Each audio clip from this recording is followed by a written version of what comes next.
Miramos más allá de nuestra frontera porque la noticia continental del día es la muerte del expresidente, para muchos exdictador peruano, Alberto Fujimori, dictador desde el momento en que él protagonizó y encabezó, lideró un autogolpe de Estado que lo dejó más tiempo que el que estaba previsto incluso en el poder. Presidente que fuera condenado por distintos crímenes, que pasara los últimos años incluso encarcelado, que solo recientemente había sido liberado, lo que llevó a su hija Keiko, también una destacada figura y ex candidata presidencial peruana, a declarar que su padre falleció dignamente al lado de nosotros, su familia, dijo ella, y en libertad, que fue lo que más destacó, que en esta última fase de su vida estaba en libertad. Esto fue desde finales de 2023, cuando por una resolución del Tribunal Constitucional peruano fue sacado desde detrás de las rejas. Dio una batalla más o menos larga contra el cáncer, como se suele decir en estos casos, para morir ayer, miércoles 11 de septiembre, en la casa de su hija Keiko, en el distrito de San Borja, en Lima, después de haber recuperado esa libertad a fines del año pasado. Claro, el doctor José Carlos Gutiérrez aseguró en los últimos días que el estado de salud de Fujimori había empeorado tras haber terminado su radio y quimioterapia producto de este cáncer. Al hacer la evaluación del tratamiento se dieron cuenta de que la enfermedad se había ido al pulmón. Sí, gobernó Fujimori, recuerdan ustedes, entre 1990 y 2000. A comienzos de los 90, elegido en esa histórica contienda con Mario Vargas Llosa, nada menos, es lo que le llevó a escribir a Vargas Llosa ese libro fantástico que es El pez en el agua, donde relata toda su campaña. Fue una campaña increíble donde nadie daba un peso por este hijo de inmigrantes japoneses que se presentaba a la primera magistratura en Perú. Ganó en ese momento.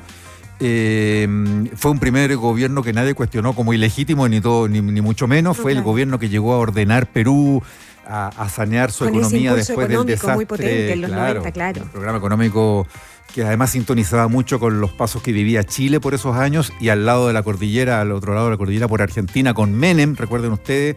Entonces esa tríada de países de Sudamérica protagonizó tal vez algunos de los años de mayor crecimiento en sus respectivas historias. Ocurrió también así en Perú, porque le tocó a Fujimori en ese primer gobierno sanear una economía que había dejado destrozada a Alan García en su primera administración. Después Alan García cambió totalmente de signo y en su segundo gobierno tomó la misma posta, tomó la posta. Exacto. Y lideró un gobierno que quería incluso emular a Chile e impulsó su crecimiento. Pero Fujimori fue también el hombre que terminó con el terrorismo de Sendero Luminoso. Bajo su administración es que se llegó a encarcelar a Abimael Guzmán. Sí. Le tocó también el famoso episodio del secuestro de los embajadores en la representación diplomática de Japón en Lima, que fue un episodio de película.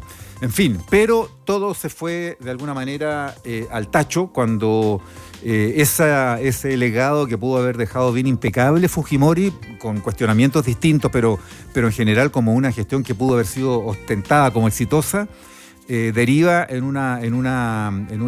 un deterioro político en Perú, que fue a la par además de un deterioro de todo el sistema político en Perú, la multiplicación de partidos, en fin. Ese deterioro en Perú ha sido como bien anticipatorio de lo que ahora está ocurriendo en Chile, atención, sin ir más lejos. Pero en ese contexto es que Fujimori llega un minuto en que genera una suerte de autogolpe de Estado, y ahí empiezan los cuestionamientos, porque eso trajo aparejada represión, violaciones de los derechos humanos, delitos de lesa humanidad, y finalmente su condena. Bueno, la cercanía con Chile pasa también por el capítulo de su extradición desde Chile, porque se había venido aquí a... Eso te iba a decir, ¿cómo olvidar ese día en que Fujimori se quiso instalar en Chile para evitar la justicia peruana, pero falló y finalmente fue extraditado? Aterrizó en nuestro país en el 2005 en un vuelo privado proveniente desde Tokio, se alojó en el Hotel Marriott inicialmente, donde sus ayudantes habían reservado varias habitaciones. Sin embargo, la Policía de Investigaciones ya estaba tras sus pasos por una orden de captura internacional.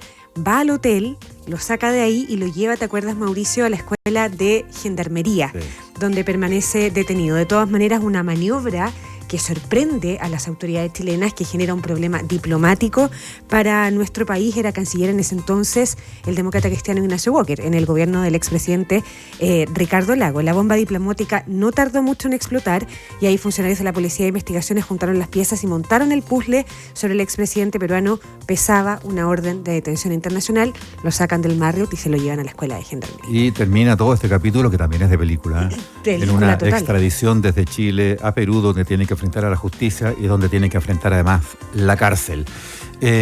Ahora Perú, de todos modos, rinde tributo oficial, porque se trata de todos modos de un jefe de Estado que llegó al poder por elecciones libres y democráticamente, lo que motivó a la presidenta Dina Boluarte a declarar duelo nacional por 3 días, desde hoy jueves 12 hasta el sábado 14, cuando va a ser sepultado y va a recibir todos los honores de Estado. Se va a recordar su memoria con una serie de actividades oficiales que ya empezaron a programarse, están comunicadas oficialmente ya en Lima, y se inicia una despedida. Hay una fuerza política que de todos modos lideró e inspiró Fujimori, que es muy gravitante en Perú, dentro de toda esa atomización política que esa democracia está sufriendo en estos años. Oye, solo hacer un último apunte que tiene que ver con una paradoja o una insólita coincidencia, porque tú mencionabas a Abimael Guzmán, y resulta que Alberto Fujimori y Abimael Guzmán murieron un 11 de septiembre. Mira, los dos a la misma edad, a los 86 años. Oye, ¿tenemos declaraciones o no alcanzamos a darlas de las del... Sí, escuchemos al oncólogo, lo que comentábamos que había planteado en los últimos días. Encontramos un nódulo pulmonar que cambiaba bastante la historia de la enfermedad. Pero estábamos con la situación del pulmón y se optó por un tratamiento inmunológico, que es un tratamiento endovenoso, tiene sus efectos secundarios. Y producto de esos efectos secundarios, pues él presentó problemas respiratorios hace 2 días. Comenzó a faltarle un poco el aire, se le puso oxígeno. Al final, ayer en la noche, ya él estuvo inconsciente.